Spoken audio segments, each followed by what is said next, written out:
Қайырлы күн, қымбатты оқушылар, қалдарың қалай? Сабағымызды бастамас болсын, құлаш болайыншы бәріміз.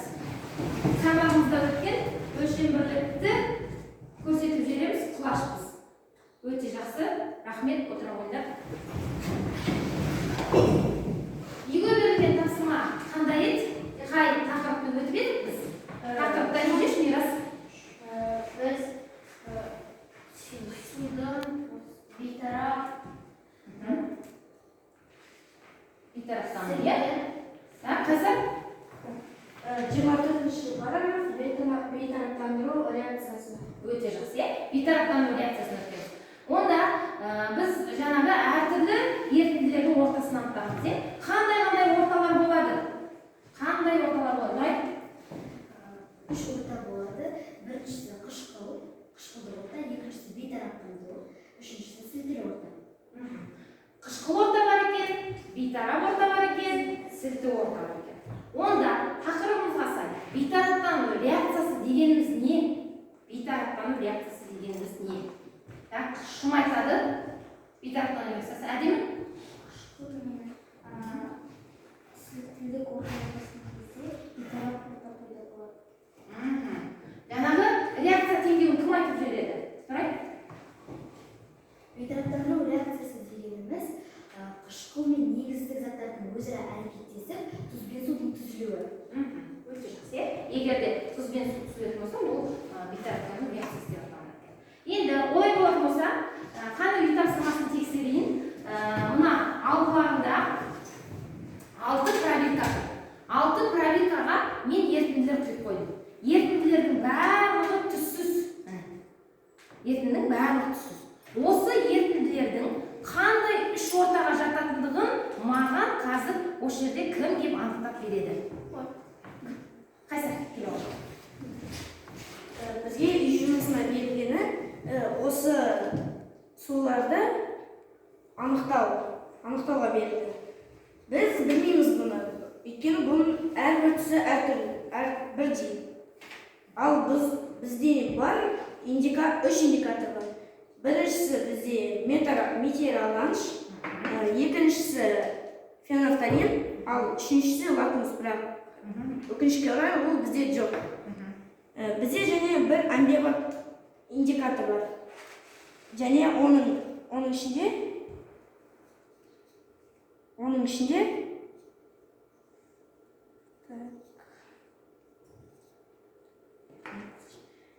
арнайы осындай тақтайшалар бар. Біз бұл тақтайшалармен қай бейтарап немесе қышқыл немесе сілті екенін таба аламыз. Ең бірінші біз осыны аламыз. Алып көрейікті, ішіне салайық. Міне өздеріңіз көрсеңіздер, бұның түсі ауысыватыр. Бұны былай шешіп қойдық. Шеткілі қойықта тағы өлең алайық. Және бұны да салып көрейік. Көрсеңіздер, міне түсі ауысыватыр. Бұны бұлай қойық. Және үшіншісін көрейік.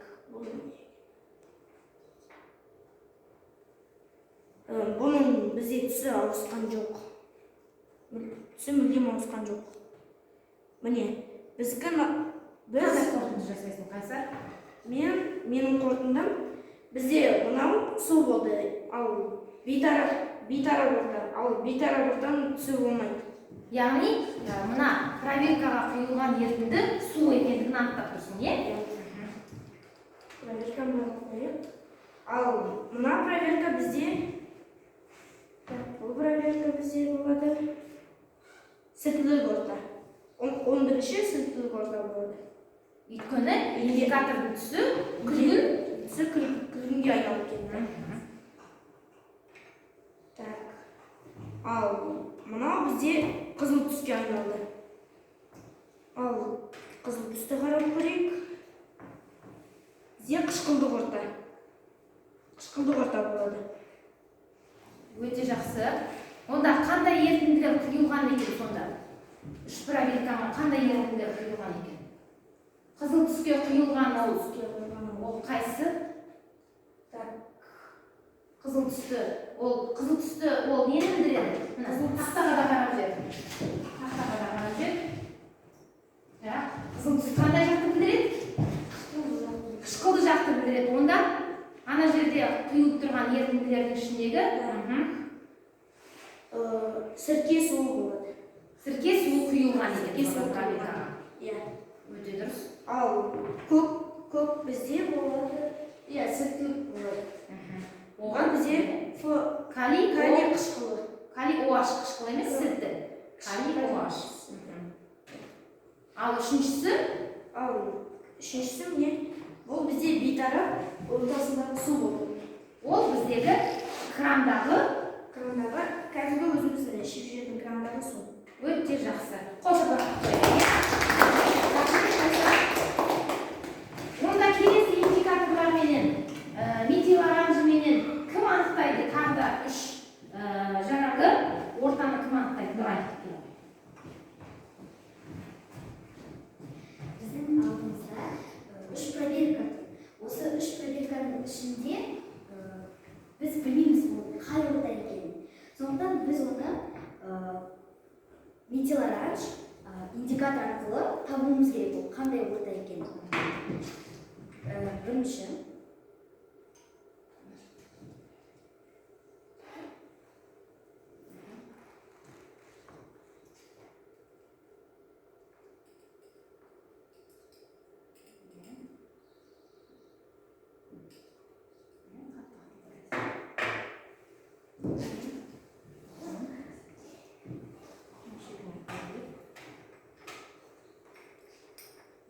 еркектен сұраңыз.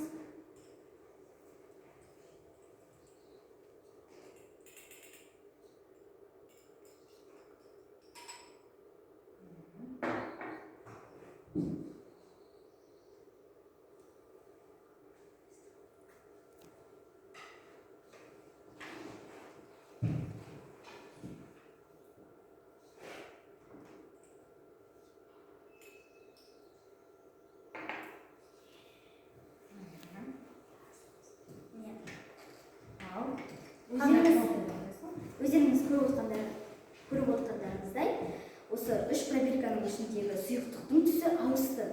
Өйткені біз метил оранж деген индикаторды қостық. Бірінші проверкада оның түсі қызыл сарғыш, оранжевый. Ол бізде үшіншіге жатады. Ол қышқылды орта. Екінші проверкамыздағы түс кішкене қызыл оранжевый. Бұл да сонда жатады қышқылды ортаға.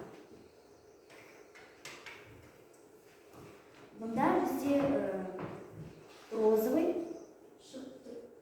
бұл да қышқылы орта. Қышқыл орта. Ал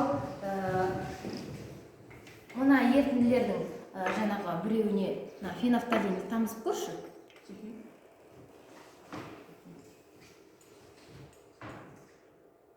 Қышқылдық ортада индикатордың түсі қандай түске ауысты және? Қызыл түске. Бұл бізде ауысқан жоқ түсі. Демек, бұл бізде бейтарап болады. Бейтарап болады. Өте жақсы, Нұрайға қол шапалақ.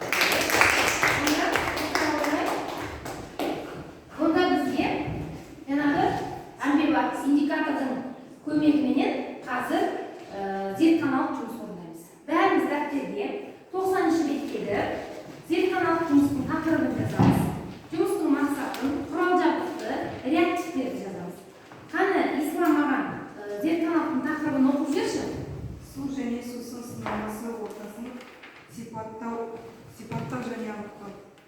Су және сусын сынамасы ортасының сипатын анықтау дейді. Жұмыстың мақсатын кім оқиды? Зертханалық жұмыстың мақсатын қане? Мирас оқиды. Судың әртүрлі сынамасының қышқыл, сілті, бейтарап сипатын анықтау және суды ішуге жарайтын немесе жарамайтынын анықтап қорытынды шығару. Өте жақсы. Құрал жабдықтарды оқып жіберші кәні. Әли, құрал жабдықтарды. Химиялық стақан, зертханалық штатив, әмбебап индикатор және рейш датчигі. Енді қара, құрал жабдыққа әмбебап индикатор дейтін не? Әмбебап индикаторды алдық. Химиялық стақандарға біз арнайы миллилитрмен өлшенетін пробиркалар алып тұрмыз. Және штативіміз тұр. Және реактивтердің ішінен Кока-кола сусынын әкеп тұрмыз. Және қазір краннан су аламыз. Ал жұмыстың барысын қалай орындайды екенбіз? Реактивтерден краннан алынған ауыз су дейді. Кока-кола, сосын кейін зертханалық ыдыстарымыз бәрі бар. Жұмыстың барысын кім айтып береді? Қалай орындаймыз қазір? Ясыл? Жұмысты Қалай орындаймыз? орындау үшін бізге арнайы стақан Стақандарымыз. өзіміздің крандағы суды және де Кока-кола сусын құямыз. Жақсы. Онда кел, Ерасыл, кел. Онда біздің мына өлшенген пробиркаларымызға 5 миллилитрдан алайық. Бәріміз кестеге жазамыз. Кестенің біріншісінде не тұр? Кран суы тұр. Екіншісінде Кока-кола деп тұр. Үшіншісіне қышқылды алыңдар. Сірке қышқылы деп жазыңдар. Үшіншісіне сірке қышқылы. Осы 3 затты алайық. 5 миллилитр краннан су әкеле ғой. Жақсы. Қане, кел. Мен қазір саған сен коланы құя бер, мен саған әкеліп беремін.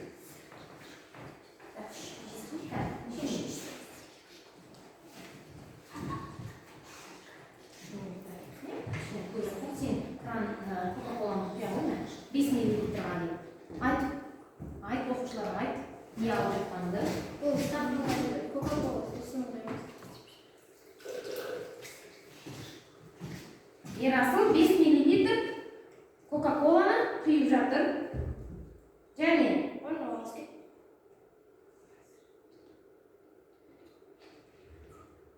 5 миллилитр су құйдық. Кестеге жазып қойыңдар. 5 миллилитр су, 5 миллилитр жаңағы кола ертіндісін аламыз. Артығымызды алып тастадық кішкене.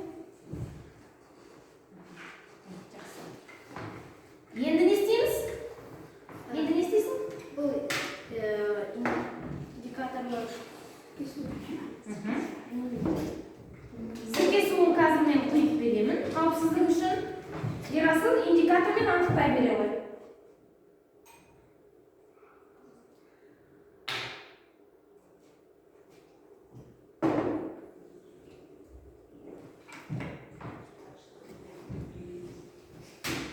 Үш ерітіндіні құйып алды. Қазір Ерасыл индикатордың көмегімен анықтайды. Сендер кестеге жазып қойыңдар 5 миллилитрдан әрі алынған затты. Енді қазір үшінші бұл индикаторды әмбебап индикаторды салып жатыр. Қайсына салдым? Колаға қойып қой, біраз уақыт күтейік. Екіншісіне салайық. Біз сөзбен жазамыз. Үш ерітіндіге де әмбебап индикаторды саламыз деп.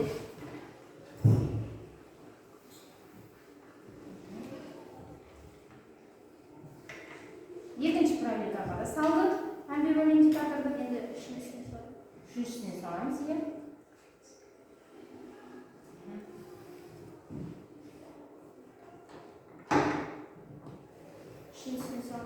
Үшіншісіне де салдық, не? Үшеуіне де салдық. Қандай қорытынды айтасың? қорытынды Кока-кола сусынның кішкене қоңырққан Индикатордың түсі өзгерді ма? жоқ. Кока-колада индикатордың түсі өзгерген жоқ. Онда қандай орта? Бейтарап орта дейді. Келесі суда бұл да өзгеріп сарғыштау.